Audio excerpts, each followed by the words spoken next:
Solitude and loneliness both appear on this album in kind of different guises.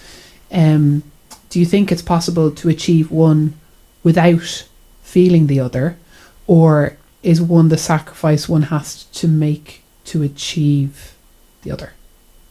No. Solitude and loneliness can be two very different things, and I think a lot of people who haven't experienced the joys and necessity of healthy solitude always conflate it with loneliness. Right, yes. And there is a great joy in healthy, creative, balanced solitude. In other words, you can't be on your own all the time. That's terrible for everybody. But loneliness can occur in company and can occur in a crowd. And for me, that's the worst kind of loneliness. I'd rather be lonely on my own than lonely in a crowd. Because loneliness in a crowd, you realize nobody gets you. You're on a different wavelength, a different reality. But at least loneliness on your own, you can manage your own situation. You're not getting a degree of negativity or people who don't get you or understand you around. That can be the worst type of loneliness. Solitude is necessary for everybody, but most people don't understand it because they're afraid of it. Because they're afraid of the unknown. They're afraid of what they might discover in themselves. And they're afraid that they might realize, oh my God, I've been wasting my life, spending 3 or 4 hours looking at television every evening, or 8 hours, 12 on the weekend, or doing everything to avoid the creative act, for example. And what do I mean by the creative act? I don't necessarily mean artistic, but it's also essential for the human condition to do something creatively.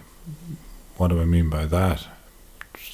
Arrange some flowers, do some knitting, do a sketch, write a letter, write a page of something about something.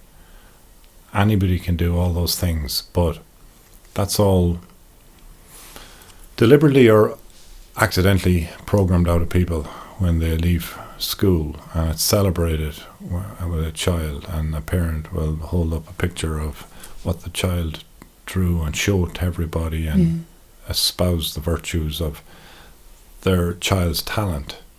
And because of the system that the child goes through, then all of that creativity is seen as a hobby or something nice to do but not very practical. There's no utilitarian value in it.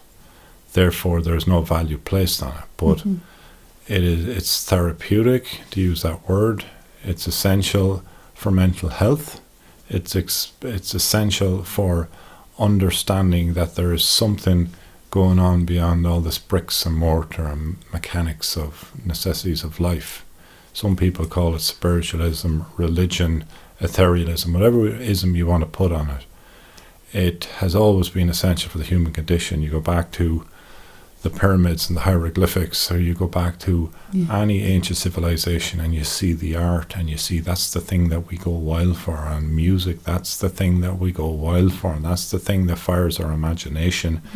But the institutions and governments place no value on it. You have the Ministry of Arts or the Minister of Arts. That's all tokenism, and it's always headed by someone who never created a thing in their life. They don't understand the necessity of art. So the best thing for an adult, aside from physical fitness, would be to be engaged in, even twice a week, some little art class or some little poetry recital, even if you're not creating, just some little reading hour, something where you experience the joy of creativity. Yeah, just making something from that wasn't there before. Exactly. In whatever way, or whatever medium appeals to you. Yeah. And I go back, I'll repeat the phrase, the necessity of creativity. Yeah. On the tiniest level. Yeah. A little bit of origami with paper. Anything. Yeah.